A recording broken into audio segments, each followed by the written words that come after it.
जय मसीह की प्रिय विश्वासी भाई एवं बहन, हम प्रभु यीशु का धन्यवाद करें जो प्रतिदिन अपनी करुणा से हमें परिपूर्ण करता है। उसकी दया आज भी अमर है।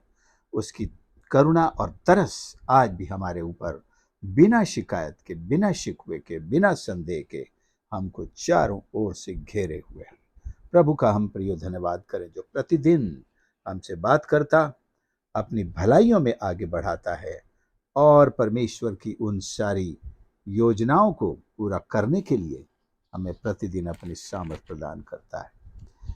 आज के मनन का हमारा विषय है कभी मत भूलना।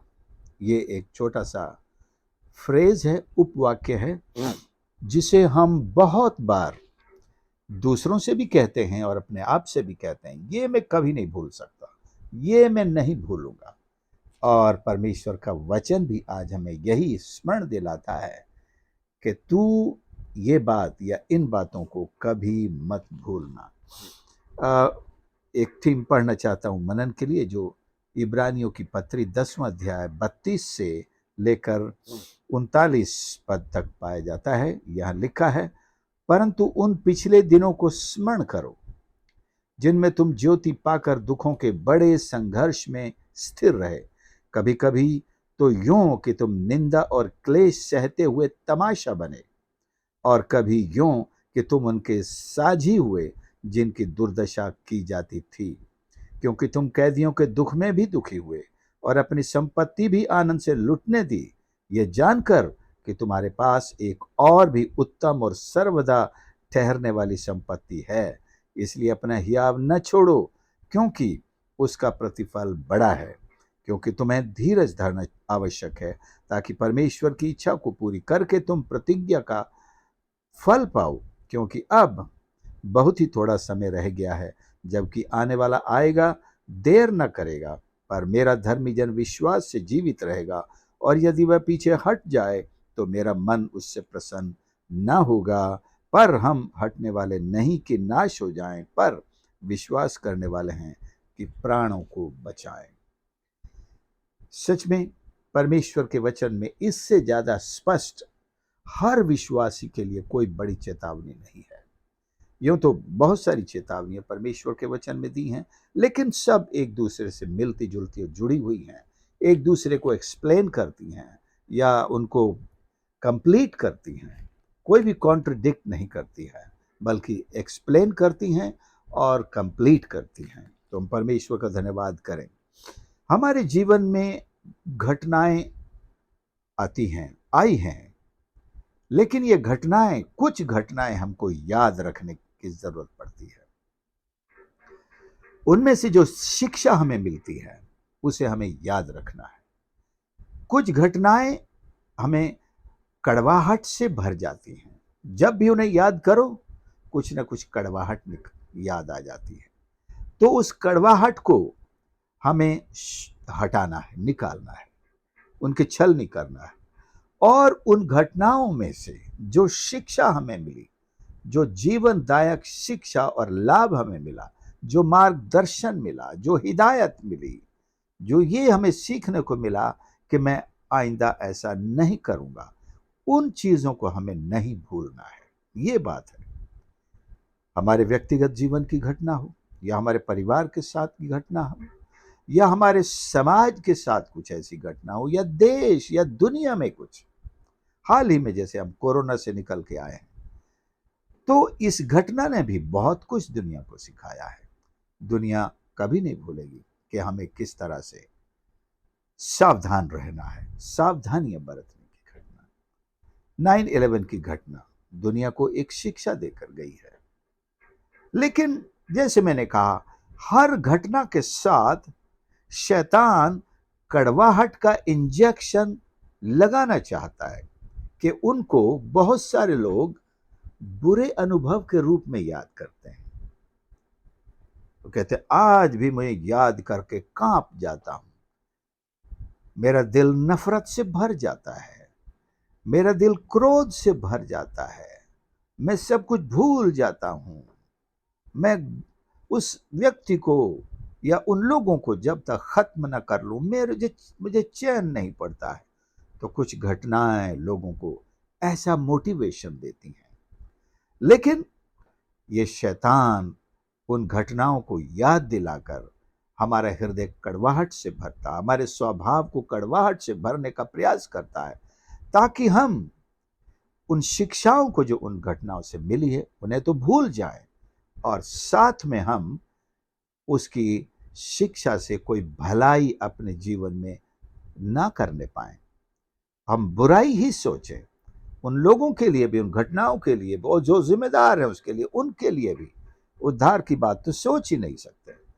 तो इस प्रकार से शैतान का ये प्रयास रहता है कि हर घटना के साथ वो हमारे हृदय को कड़वाहट से भरे, नफरत से भरे, घृणा से भरे, और बदला लेने की भावना से भरे, और हमारी नींद उड़ा दे, और लोगों को पल भर में खत्म करने की योजनाओं को सीखने की से वो भरता है। लेकिन ये अगुवाई ईश्वर की नहीं है। आप देखेंगे परमेश्वर के बड़े बड़े दास हुए हैं। अगर हम प्रभु यीशु से ही आरंभ करें, पीछे चले जाएं प्रभु के सेवकों के और आगे लौट कर आ जाएं, तो सब ने, जिसने भी जो कुछ किया, यही कहा, हे पिता, ये पाप उन पर मत लगा। स्तिफनुस को जब लोग पत्थर वहा करके मार रहे थे, उसने कहा, हे पिता, ये पाप उन पर मत लगाना। प्रभु यीशु ने कहा, हे पिता, इन्हें क्षमा करना। यूसुफ ने अपने भाइयों को क्षमा कर दिया, जबकि वह बार बार गिल्टी फील करते थे, बार बार अपने आप को दोषी ठहराते थे। जब से मिस्र में आए हैं, कोई भी भलाई उनके साथ होती, वो अपने आप को गिल्टी महसूस कर दिया। कुछ भी बुरा अनुभव होता, वो उसी के साथ जोड़ देते, हमने उस बालक के साथ ऐसा किया था। वो रोता रहा, चिल्लाता रहा, लेकिन हमने दया न की। आज हमारे ऊपर इसलिए ये हो रहा है। तो हर अनुभव और घटना को वो उसी से जोड़ते हैं। लेकिन दूसरी तरफ यूसुफ का स्वभाव देखिए, उसने भाइयों को माफ कर दिया। उसने कहा, जो तुमने बुराई के लिए सोचा था, परमेश्वर ने उसको भलाई में बदल दिया है। उसने पोतीफर की पत्नी को भी माफ कर दिया, उसके खिलाफ भी कोई अपील नहीं की, कोई सफाई नहीं दी, जेल में भेजा, चला गया। सो प्रियो, परमेश्वर को समर्पित लोग जीवन की हर घटना से भलाई सीखने का प्रयास करते हैं, बुराई को हरगिज नहीं। सारे शिष्यों को लोगों ने मारा, पीटा, देश से भगाया, लेकिन वो उन घटनाओं में भलाई ढूंढा करते थे, बुराई नहीं, किसी पर दोष नहीं लगाया करते थे, बल्कि इसमें जरूर कोई भलाई। मैंने कितने ऐसे लोगों को सुना है जो ये वाक्य कहते, इसमें भी जरूर कोई भलाई है। बेचारे का इतना बड़ा नुकसान हो गया है, वो कहता इसमें भी कोई भलाई है। मुझे आश्चर्य होता है, ये कैसा व्यक्ति है, इतने बड़े नुकसान होने के बाद भी ये कह रहा है इसमें भी कोई भलाई है। तो ये सच बात है प्रियो, हर हानि में, हर नुकसान में, हर बुरे अनुभव में एक स्पष्ट भलाई होती है, छिपी होती है, जो समझदार बुद्धिमान लोग उसे खोजने की, वो ये नहीं सोचते रहते रात भर, दिन भर, इसने मेरे साथ इतना बुरा क्यों किया, आखिर क्यों क्यों क्यों। कुछ लोग उस व्यक्ति से और आगे जाकर ईश्वर पर भी लगे, ईश्वर आपने मेरे साथ क्यों क्यों क्यों ये सब किया। लेकिन एक बुद्धिमान व्यक्ति अपने घुटनों पर जाकर परमेश्वर से पूछता है, तेरी भलाई मुझे दिखा दे, शो मी योर गुडनेस। और मुझे उसमें चला। हर बुरे अनुभव में भी वे परमेश्वर से पूछते हैं, जो भलाई है वो मुझे दिखा और उसमें मुझे चला प्रभु। दुनिया नहीं समझ सकती। लिखा भी है कि क्रूस की सामर्थ को यह संसार मूर्खता समझता है, लेकिन जब हम हमारे साथ होने वाले बुरी बातों को भी क्रूस के चरणों पर रख देंगे, हम पाएंगे कि परमेश्वर उन सारे अनुभवों को भलाई में कैसे बदल सकता है। यह जरूरी है। हमें परमेश्वर ने हमारे पापों से अपने खून के द्वारा धोया है, यह बात हमें कभी नहीं भूलनी चाहिए। दूसरा पत्रस 1:9 में हम चलें। दूसरा पत्रस 1:9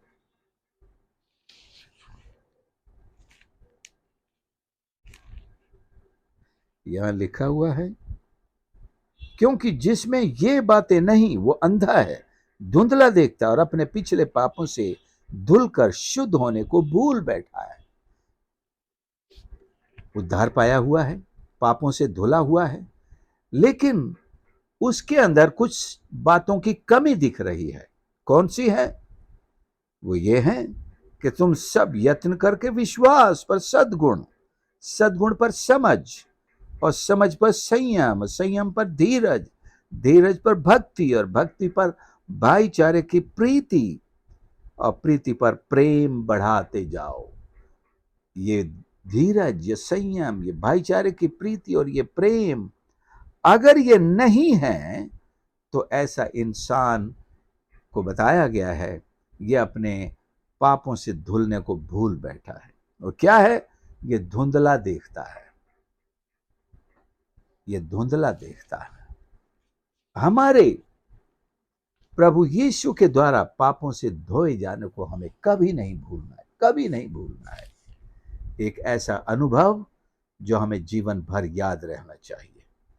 परमेश्वर इस अनुभव को हमें याद रखने के लिए कहता है, क्योंकि परमेश्वर के पुत्र को जो हमारे लिए मारा गया, इस बात को हम कैसे भूल सकते हैं?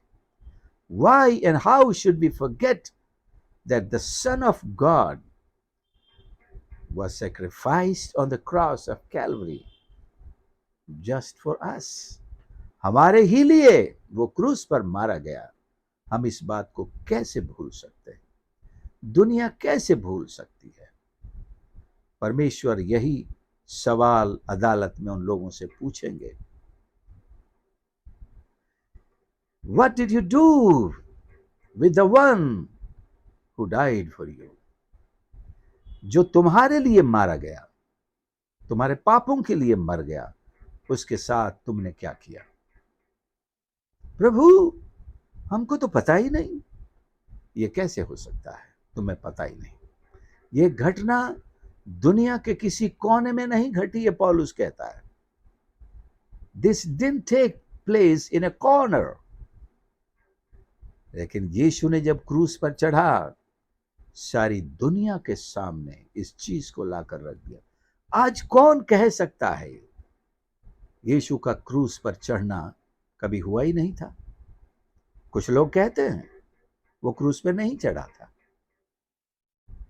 कैसे डिनाई कर सकते हैं? इसी चीज को परमेश्वर याद करने के लिए कहता है। परमेश्वर ने सारे जगत से प्रेम किया, यूहन्ना 3:16। क्या हमें इस बात को भूल जाना चाहिए? कभी नहीं। We should never forget that God so loved the world that he gave his only begotten Son, that whosoever believes should not perish but have eternal life. हमें नहीं भूलना है, यह आदेश है। हमें नहीं भूलना है, नहीं भूलना है। और मसीह के द्वारा पाए हुए नए जीवन को हमें नहीं भूलना है, बल्कि उसको प्रैक्टिस में लाना है, दिखाना है। कुछ लोग का पता ही नहीं चलता है कि वो मसीही हैं, क्योंकि वो मसीहत को अपने प्रैक्टिकल जीवन में जीते ही नहीं है। जिस कम्युनिटी में रहते हैं उन्हीं के समान बने रहते हैं। अपनी मसीहत का परिचय अपने कैरेक्टर से देते ही नहीं है। तो वो भूल बैठे हैं कि उनका परमेश्वर कौन है, उनका उद्धारकर्ता कौन है, उनके लिए क्रूस पर चढ़ने वाला कौन है, उनसे प्यार करने वाला कौन है। वो अपनी जिंदगियों में इस चीज को भूलकर अन्य जातियों के समान हो चुके हैं। और हमें मसीह में यह तय कर लेना है कि उसके स्वरूप में, उसके डील डॉल में, उसके स्वभाव में, उसके कद काठी सब बातों में बढ़ते जाना। आत्मिकता से मतलब है ज्यादातर मसीह के स्वभाव में हमको बढ़ते जाना है। दूसरी चीज, हमें परमेश्वर के वचन को नहीं भूलना है। दूसरा पत्रस 1:12-15 में हम पढ़ते हैं, दूसरा पत्रस 1:12-15 में लिखा है, इसलिए यद्यपि तुम ये बातें जानते हो और जो सत्य वचन तुम्हें मिला है उसमें बने रहते हो, तो भी मैं तुम्हें इन बातों की सुधि दिलाने को सर्वदा तैयार रहता हूं। मैं ये अपने लिए उचित समझता हूं कि जब तक मैं इस डेरे में हूं तब तक तुम्हें सुधि दिला दिला कर उभारता रहूं, क्योंकि यह जानता हूं कि मेरे डेरे के गिराए जाने का समय शीघ्र आने वाला है। जैसा कि हमारे प्रभु मसीह यीशु मसीह ने मुझ पर प्रकट किया है, इसलिए मैं ऐसा यत्न करूंगा कि मेरे कूच करने के बाद तुम इन सब बातों को सर्वदा स्मरण कर सको, सर्वदा स्मरण कर सको।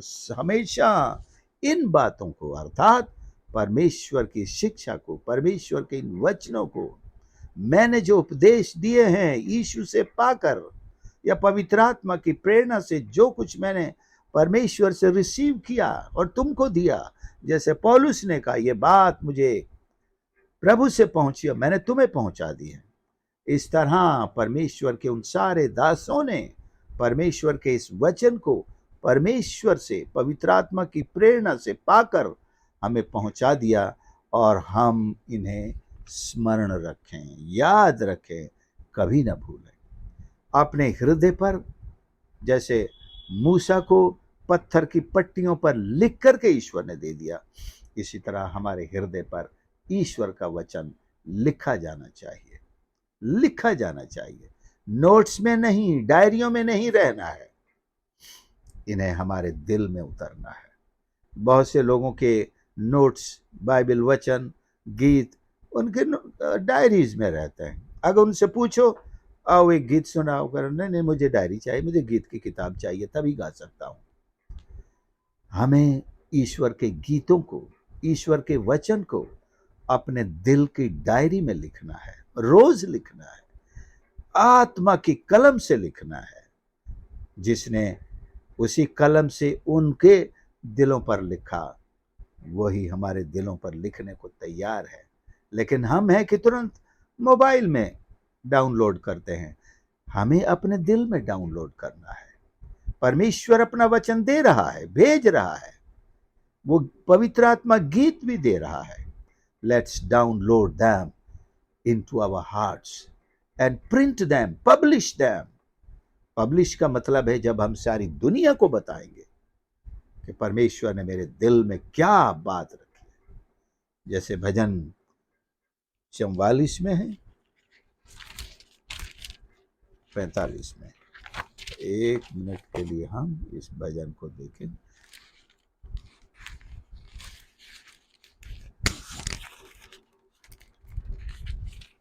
Yes, we come here.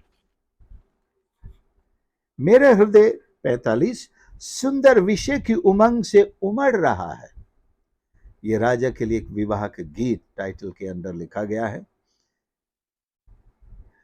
जो दुल्हन है, जो राजकुमारी है, उसके हृदय में एक सुंदर गीत है। मेरा हृदय एक सुंदर विषय की उमंग से उमड़ रहा है। जो बात मैंने राजा के विषय रची है उसको सुनाता हूं।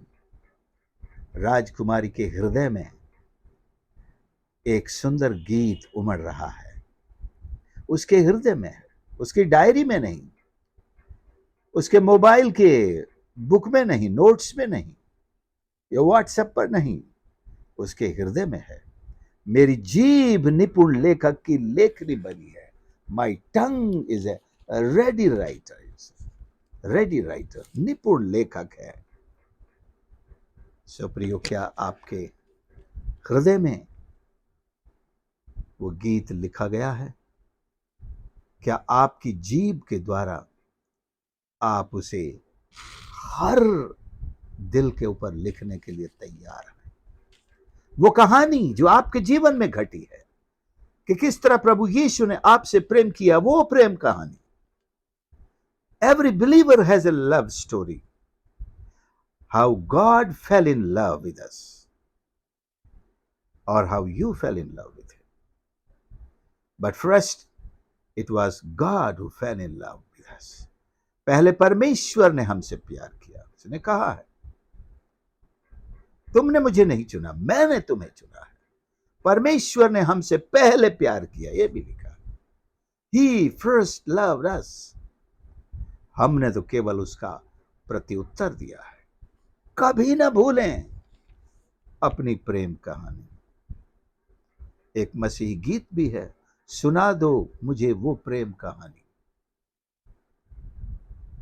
सुना दो मुझको वो प्रेम कहानी। ढूंढ निकालेंगे आप व्हाट्सएप पर, नहीं सॉरी यूट्यूब में मिल जाएगा जरूर। एक पुराना गीत है जो मैंने बहुत साल पहले सुना था, याद आ रहा है। सो प्रियो, ये प्रेम कहानी, आपकी प्रेम कहानी परमेश्वर भुलाना चाहता है, दूसरों की याद दिलाना चाहता है। दूसरों की कहानी के लिए धन्यवाद हो प्रभु का, लेकिन आपको अपनी प्रेम कहानी कभी नहीं भूलनी है। How Jesus loved you when he loved you, how has he been with me all through the years. ये सारे सालों में जब से उसने मुझसे प्यार किया है, कैसे मेरा साथी बनकर रहा, कैसे मेरा अगुआ बनकर रहा, कैसे मेरा स्वामी बनकर रहा, कैसे मेरा दोस्त बनकर रहा, कैसे मेरा हमदम हम सफर बनकर रहा। हम दोनों दिल की बातें करते हैं, हम साथ साथ चलते हैं। जब मैं गिरता हूं वो उठा लेता है, जब मैं अपने आप को भी नहीं संभाल सकता वो मुझे अपने कंधे पर उठा लेता है। जब मैं उदास होता हूं वो ही मुझे आनंद के गीत गा के मुझे खुश करता है। जब मैं निराश होता हूं वो ही मेरी निराशा को दूर करता है, वो ही आनंद की बातें सुनाता है। आनंद की बातें उसके अलावा किसी के पास नहीं है। जब यीशु के चेले उसे छोड़कर चले जा रहे थे, यीशु ने बचे हुए चेलों से पूछा, क्या तुम भी छोड़कर चले जाना चाहते हो?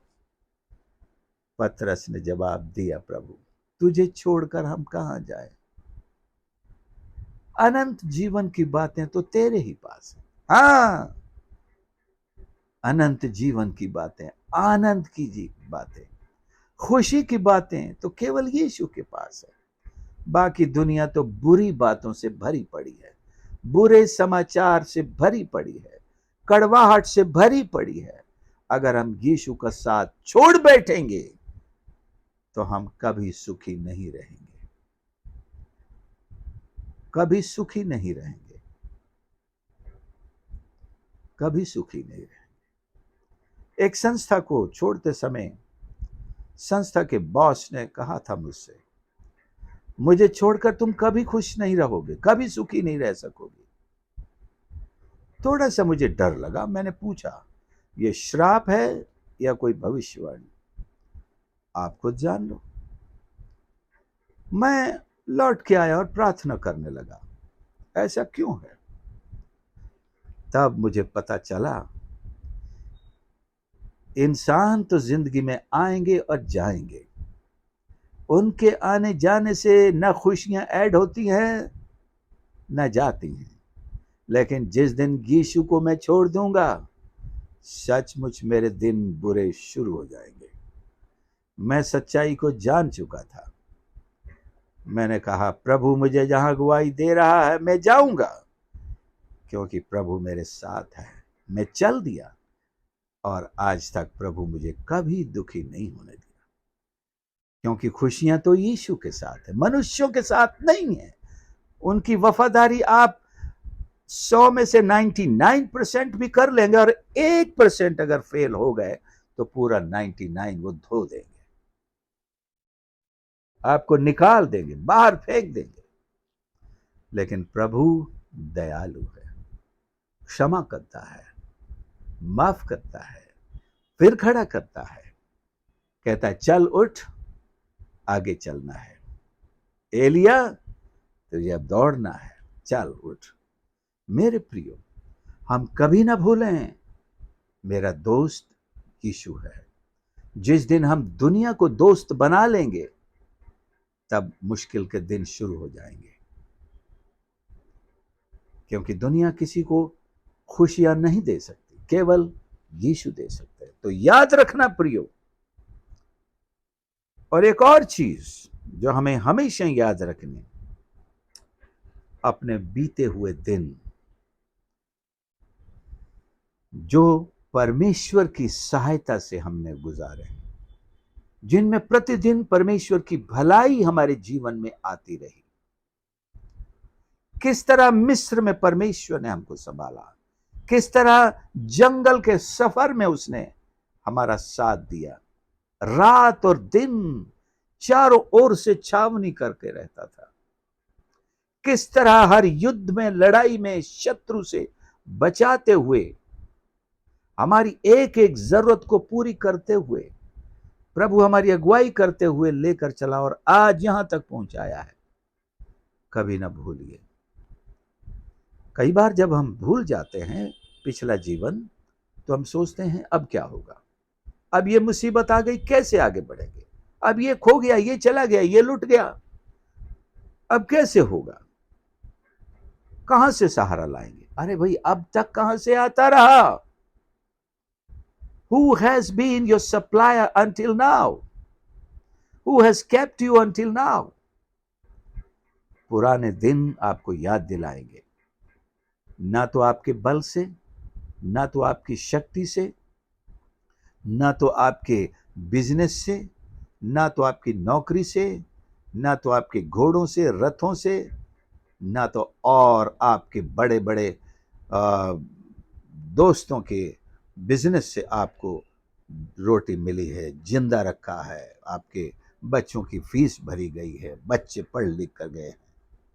It was never from any source of this world, but it was from the heavenly sources. Never forget, God was my guide. कभी नहीं भूलना, परमेश्वर मेरा चरवाहा था, परमेश्वर मेरा चरवाहा है, और कल भी वही मेरा चरवाहा रहेगा। कल और आज, युगान युग, प्रभु यीशु ही मेरा सहारा है। एक चीज और अंत में जो हमें नहीं भूलनी है, परमेश्वर की सामर्थ को नहीं भूलना। वो सामर्थी है, उसके बराबर किसी की सामर्थ नहीं है। हमें नम्र और दीन होकर उसके चरणों पर आना है। प्रभु, मैं अपना सारा बोझ तुझ पर डालता हूं। वो तो कह ही रहा है, अपना बोझ मुझ पर डाल दो, मुझे तुम्हारा ख्याल है। हिंदी में लिखा ध्यान है, इंग्लिश में कहा जाएगा तो मुझे तुम्हारा ख्याल है। दुनिया में कोई मेरे लिए नहीं सोचता, कोई, किसी को मेरी चिंता नहीं, किसी को मेरा ध्यान नहीं, ख्याल नहीं। अरे प्रभु कहता, क्या बात करता है यार, तू ऐसे लोगों के बारे में सोच के चिंता करता है जो ख्याल करके तेरा कुछ कर भी नहीं सकते। वो अगर तेरा ख्याल कर भी लें तो क्या मदद कर सकते हैं? क्या वे तेरी जिंदगी में एक दिन बढ़ा सकते हैं? नहीं। तो तू मेरी तरफ देखना, जिसे तेरा ध्यान है, ख्याल है। मैं तो कह रहा हूं, अपना बोझ मुझ पर डाल दे, मेरे पास आ, मेरे पास तेरे लिए शांति है, मेरे पास तेरे लिए भविष्य है, तेरे पूरे परिवार के लिए है। मेरे पास तो ऐसा भविष्य है तो तू आनंदित रहेगा, जीवन भर आनंदित रहेगा, मरने के बाद भी आनंदित रहेगा। मेरे पास तो आ। लेकिन हम इस सच्चाई को भूल जाते हैं और दुखी होते हैं। भूलना मना है। इब्रानियों 10 और 11, 10 के अध्याय में जो मैंने आखिर तक पढ़ा है, उसके हिसाब से तो भूलना मना है। हमें भूलना मना है। क्योंकि हम याद रखें, और जैसे पढ़ा है, धर्मी जन विश्वास से जीवित रहेगा। तो हम याद रखें, विश्वास से जीवित रहेंगे। हमने जो मसीह पर विश्वास किया है अपने उद्धार के लिए, और उसने जो आशा दी है, वो आशा हमारे लिए एक तरह का एक ऐसा पक्का बंधन है, रस्सा है, जो हमें स्वर्ग तक खींच कर ले जाएगा, और दुनिया की कोई ताकत इस रस्से को काट नहीं सकती। और इस रस्से के अंत में एक लंगर बंधा हुआ है, जो हमको अपने में समेटे हुए है, और यह लंगर हमको खींचकर स्वर्ग पहुंचा देगा। याद रखें, हम मसीह को याद रखें, उसके प्रेम को याद रखें, उसकी भलाइयों को याद रखें, एक भी उपकार को नहीं भूलें। प्रभु हमारा सहायक है, आज भी है, कल भी रहेगा। सो कोई भी विपत्ति आए, प्रभु के महान संतों पर आई हैं विपत्तियां, लेकिन किसी ने भी परमेश्वर को अपने जीवन से दूर नहीं किया, तर्क नहीं किया, अलग नहीं किया, और वे उस लंगर से जुड़े रहे जिस लंगर ने उन्हें स्वर्ग में पहुंचा दिया। वो उनका विश्वास, उनकी आशा और परमेश्वर के साथ उनका प्रेम था। आइए प्रार्थना करें। प्यारे प्रभु, मेरे परमेश्वर, में धन्यवाद करता हूँ इस पवित्र वचन के लिए, जो हमें ये हिम्मत और साहस और अगुवाई देता और मार्गदर्शन करता है। परमेश्वर, आपके उपकारों को हम याद करते हैं, आपके उद्धार को हम स्मरण करते हैं, आपकी सारी प्रतिज्ञाओं को स्मरण रखते हैं, एक को भी नहीं भूलेंगे। अपने उन सारे अनुभवों को स्मरण करते हैं जिनमें आपने हमको भलाइयाँ दी हैं, आपने हमको एक मिठास दी है, सिखाया है, हम उन्हें पकड़े रहे। हर एक सुनने वाले को आशीष कर।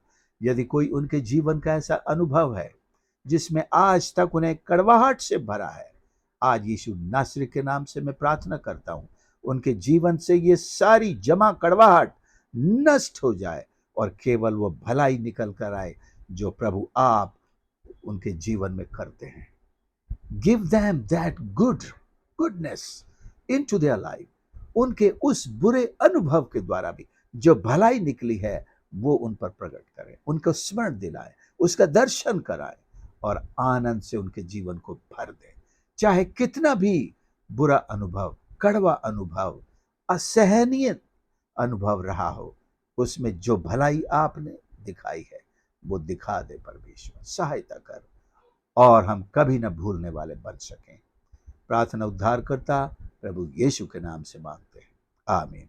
प्रभु आपको आशीष करे। धन्यवाद इस संदेश को सुनने के लिए। प्लीज़ इसे ज़रूर सब्सक्राइब कर लें, और दूसरों के साथ शेयर करना न भूलें प्रतिदिन। और पुराने संदेशों को भी आप दूसरों के साथ शेयर कर सकते हैं। आप भी मेरे साथ इस सेवकाई में इस तरह जुड़ सकते हैं, और परमेश्वर को धन्यवाद करें। हमने एक वेबसाइट का भी आरंभ किया है जिसका नाम है missiontoindia.in। आप उस पर जा कर के हम उसका लिंक शेयर कर देंगे 1-2 दिन में। परमेश्वर आपकी सहायता करे, उस सेवकाई के साथ भी आप जुड़ें और दूसरों को भी जोड़ते हुए आइए, let's make a difference in the lives of people through whatever the ministry we are doing. और हमारी सेवकाई के हमारे साथ जुड़कर भी आप प्रभु के महान सेवकाई को, उसके कार्यों को दूसरों तक पहुंचाने में अंजाम दे सकते हैं। और प्रभु आप सबको, आपके परिवार को बहुत सारे से आशीष करे। और मैं प्रतिदिन आप सब जितने भी सब्सक्राइबर्स हैं और जितने भी व्यूअर्स हैं, सब्सक्राइबर्स के अलावा भी सैकड़ों लोग इन संदेशों को देखते हैं, चाहे 1 मिनट 2 मिनट या देखते हुए निकल जाते हैं, उन सब के लिए प्रतिदिन मेरी प्रार्थना रहती है।